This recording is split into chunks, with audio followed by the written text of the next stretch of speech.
she traveled all the way from a little place to America, from the big city of Chicago. And she performed on something called Dead Poetry Jam. I don't know if you guys know about that. Yeah. Right.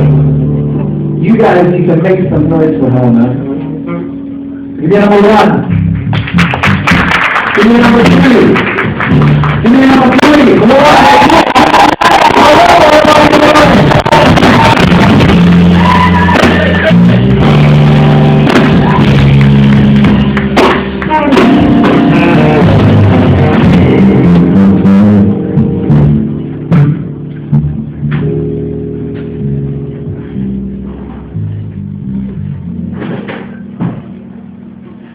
The moon is pouting lilac lips against the cheek of night. The vines of my desire wind a path from me to Mike, who wings the sky so freedom, chuckle charming, pleases pie. When I clock a man with rocks in hand demanding meet Goliath, he reciting ancient myths in galleries of smoke. Dismantle the chandelier, swallow the candles and kiss them down my throat. Throat is monument, document, swallow sonnet and solemn hymn. Have you read Toni Morrison? Have you read Song of Solomon? Paparazzi be following, cameras gathering for oxygen. Raspy, intoxicant, fancy posture in politics. Your hands handle all of this ocean thrashing on continents. Wake it flat and its occupants will we conquer our bodies clip. Limbs are a symphony window, woodwind crescendo. Symbols click to this tempo. No distance thick enough and no resistance dimming the ember. Resisting isn't between us. No weaver of these the traversing borders so seamless. What's up, D1? How y'all feeling? Welcome to me right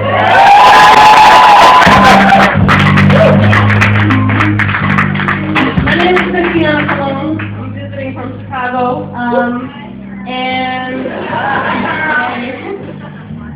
I just released a book, so I do a lot of things. I rap, I'm a poet, I'm an actor, so my stuff's going to be real quick, but I'm kind of going to weave in between reading from my book, doing some hip-hop, doing some excerpts from my one-woman show. Is that cool with y'all? Cool, all right. So, I'm going to read a piece from my book, and if you like what I do have some for sale. £5 will get you a copy of my book. Woo! The Pilgrimage of Mouths. My throat is a winding staircase of stone, where words pace up to my teeth's narrow apertures and dare jump. Other nights, I choke on their clumsy catapult down into the royal of my belly, a cauldron stoked by slow sipping a 12-year Barbadian rum. I approach the decade with eyes focused ahead, squinting to discern the unfamiliar shape growing edges against the dark like an animal flowing in the center of the road, a woman. Wearing green mascara and rabbit fur, resisting nothing, delivering two naked bodies into each other's mouths. Remember, my mouth was full of bullets I let dribble to my living room hardwood, one at a time, blackbirds falling from the aviary of my jaws. Some nights, my throat is a rifled cold catheter holding breath, a sacral growl threatening to unsteady the trigger, but not on this first morning. In the year of car keys left dangling in the ignition of my locked Dodge, a future lover with a wooden wedge and a hammer, my throat is a blade's narrow sheath, a panopticon caging the columnar waiver of a question or a poem or an apology. Before I can earn forgiveness, I must first fumble the rum glass too near his piano, and then my throat becomes a lighthouse, and every lover I'll have this year is turning oars toward the intermittent fingers of light I send curling into the black brain of months yet to learn the density of sound. My ribs are a parapet for the pilgrimage of mouths, whose poems are not metaphors for kisses, no longer a pharaoh-served bride wafting through his sarcophagus apartment, kicking clay pots of honey, crushing jade locusts against the final hieroglyphs, intent on wailing the corpse awake.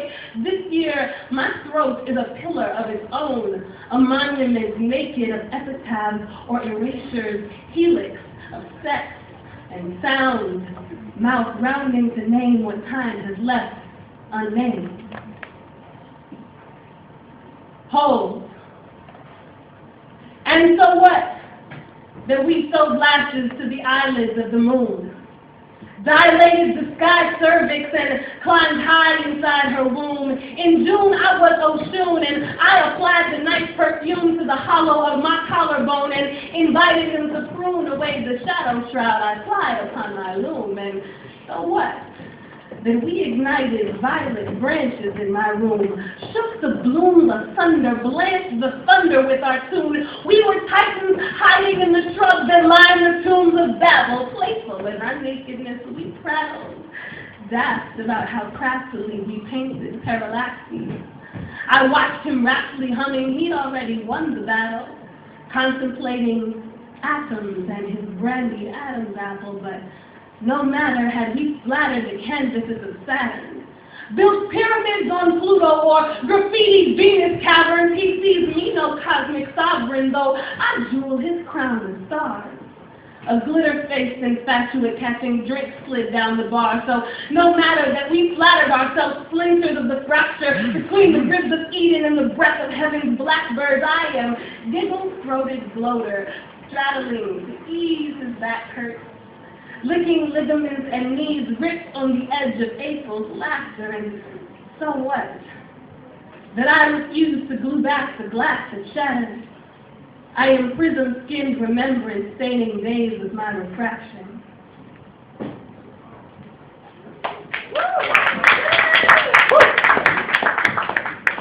Safe word. The poet meets the band.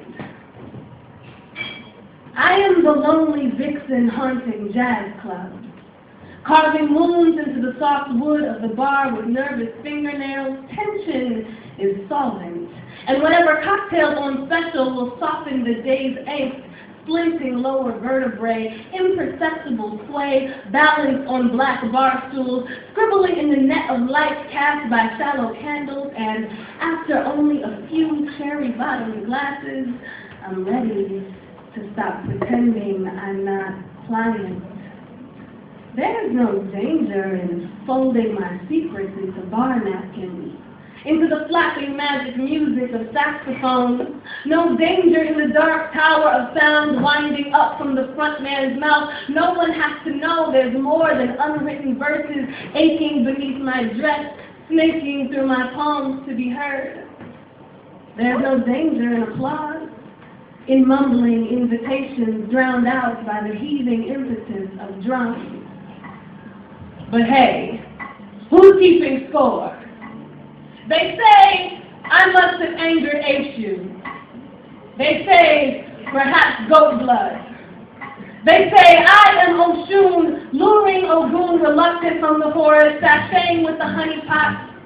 I imagine bees swimming ellipses around my hips, monkeys reaching to graze my bronze shoulders with soft black fingers. I am playing out the psychodrama of the gods. I am willing desire. I fill the room with reds and deep purples and draw hands to my body. I want to be touched. I am Eros, my arrows lilting through the smoke like a song. I read a romance from the warble of candlelight. Ogun relaxes and rests his spear. My life is full of stories of men and cars. At 20 years old, I have crashed 6 vehicles, but hey, who's keeping score? Ogun ultimately snaps out of it and throws a lion skin over his shoulder, returns to the forest and sets his gruff jaw against any who might creep near, retrieves his spear and plants it in the cool dust. I am sorry. I want to finger his brow again, take his hands to my mouth. His hands are fists now. He stiffens and clenches. I balance the honey pot atop my brown coils of hair, and my hips become a tolling bell.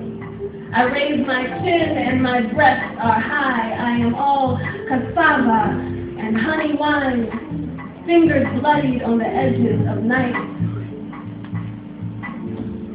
Thank you. So that's an excerpt from my one-woman show. Let me...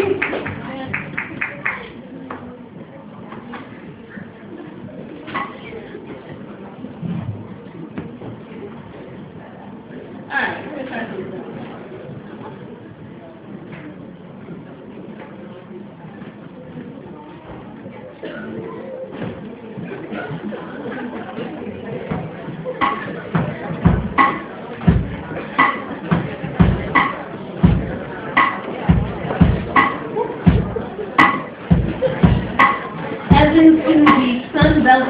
late. Lunar eclipse with a man I'd later name mistake. Raking fingers through the sand to spell our new names. Two flames, no butane, too young to induce shame. And who came closest to choosing whose claim? And whose raincoat would get soaked in whose rain? And whose hand choked with throat and whose sang? And whose truth hangs from the tips of whose fang?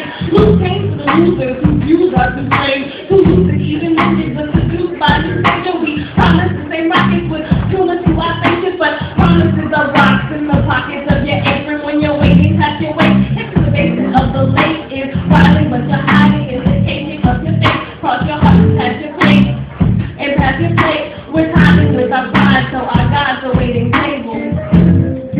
Lunar eclipse. The summer of my best self, I wanted to see moon without sun filling her head with crazy ideas, crazy light. In Earth's shadow, moon becomes her best friend, scrubs blush from her cheeks. So I would drive to Evanston Beach alone, lie naked on the rocks, arch my back to the darkening moon. Let Earth's shadow give moon permission to undress. I would watch the eclipse alone, I said. There's nothing wrong with being alone. No danger bringing my best self to the sand. Out there on the rocks, I might sing show tunes loud and unashamed. I might touch myself beneath the wide bloom of my skirt. I might swim out to the buoys naked and let my body drift silent as the waves want for a body to sit silent beneath the wide penumbra of Earth's skirt. When you asked to join me, to share my reddening moon with you, I said you were my gift for needing no one, my prize for wanting nothing. I said, yes, come watch moon get shy while I get brave. We climbed the lifeguard's tall stair and remembered us loving. Moon's only audience for celestial burlesque. Giggles her timid applause, ice cream chatter swirling her cocktail glass empty to the lake. We kissed each other's noses as sun stole her gaze. We talked of old times like we weren't afraid of hurting each other anymore. Fingers clicking into each other's like a clock's tender gears making time happen. Cajoling the moon to feel down her by the lips to the feet, whether to kiss or bare feet.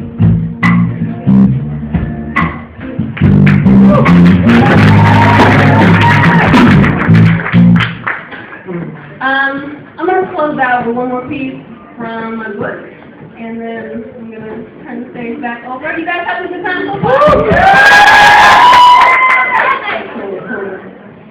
Instructions for giving. I wrapped the gifts in one man's living room and stacked them into my Maxima to drive to another. One was impressed with the care given to each precise crease, the attention to hiding lines of tape, the symmetry of identical snowflakes falling over the box's edges, the single blade of sewing scissors scraping along the rigid underside of the wisp of silver ribbon, its wild helix erupting from my sharp knot. The other was silent and angry when I left his bed Christmas morning to pull on jeans without sex. One man would later slap my cheek as I perched in my panties on the edge of his tub, sobbing with scissors poised on the ribbon of my veins, tired of being an unopened present for the other man. Distinctions are peripheral. First, you must place the gift on the blank swath of paper, into its equidistant and cut. Let the blade glide like a tear from one edge to the other, like a lover crossing the city in a Maxima doomed to crash. Fold both sides to the center crisply, obscuring adhesive as though the wrap will stick by magic. The sides are tricky, a labyrinth of triangles. Precision is paramount. Once the gift is secure in its sheath of shimmer and hope for some glimmer of gratitude, then comes the joy of ribbons, royal purple and crimson, crisscrossed and absolute, with no indication of where each thread begins. They culminate in a celebration of ringlets cascading. This is the type of giving, the bliss of a lover ripping through knots to receive me, and me expecting nothing in return. Instructions for the next heartbreak. It's okay. It's okay to staple your curtains over the sun, to let your bones grow long and drag out of their sockets like extension cords teasing from the hitch of the nest beneath their desk he carried up and down 3 flights of apartment stairs. It's okay to remember how many stones you weigh without lungs full of another's breath, how night becomes a toothless castle when stars have been plucked away like bits of shell from the raw egg flop the sky keeps trying to pass off the sky.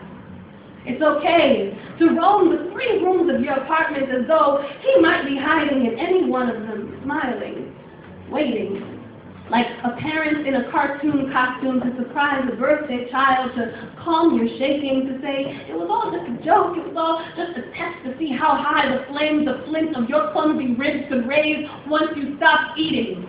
It's okay to dig holes into the beams of your back porch, to plant the shards of the bowl you battered against the wall to blot out your screams, to water this strange garden with the webs of blood that balloon from your throat like bubble gum each time you try to pronounce its name.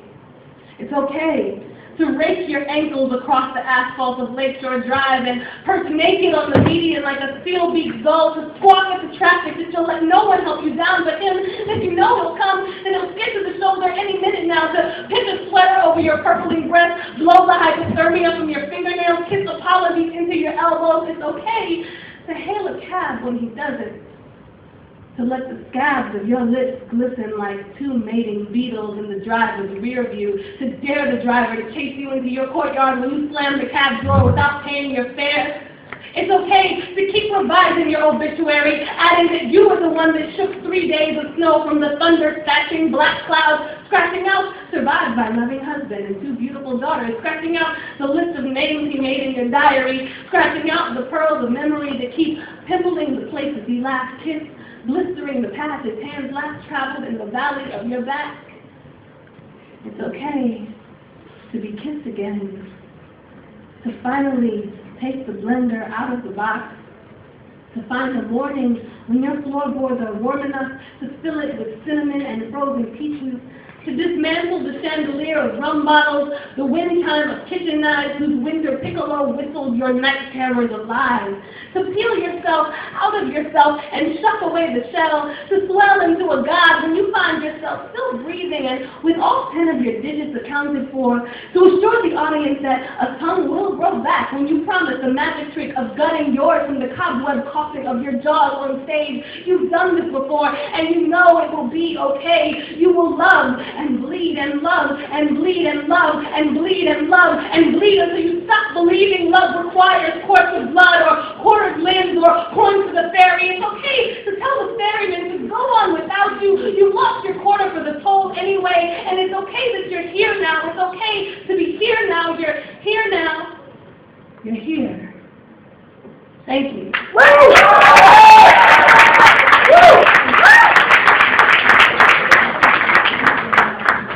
Give it up for Kristiana! Now guys, that brings us to the end of the show. Thank you for joining us tonight. Remember, there's still cupcakes in the back. They must go, so they're down to pound office now. Thank you to all the acts that were on tonight. Thank you for joining us. Our next show will be a 2-month cut. Very, very much.